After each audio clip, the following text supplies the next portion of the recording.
Kanchan Raj Muzaffarpur. Recording by Maa Shanti music Aliganj Jamui. 10 दिन बीत गेल ऐने नैना जहर गे 10 दिन बीत गेल ऐने नैना जहर गे तोरे चक्कर में बेचियो आम काटा हर गे बेट रोज होबो हले अलीगंज शहर गे तोरे चक्कर में बेचियो आम काटा हर गे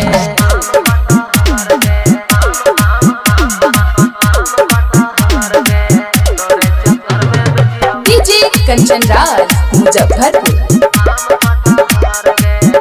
लेके अलियो गाँव में तोरा ठेला गे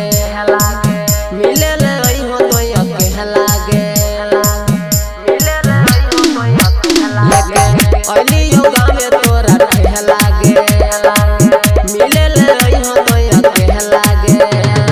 कोनो नहीं कोइल गइल जिया मोर हर गे कोनो नहीं कोइल गइल जिया मोर हर गे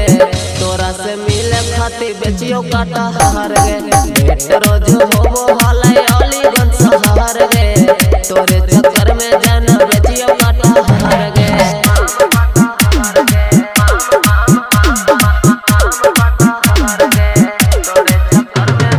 डीजे कंचन राज मुजफ्फरपुर।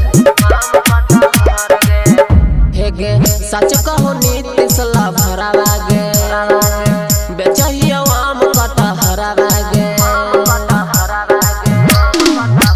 हे गे सच कहो नीतीश ला भरावा गे बेचहियो आम काटा हरावा गे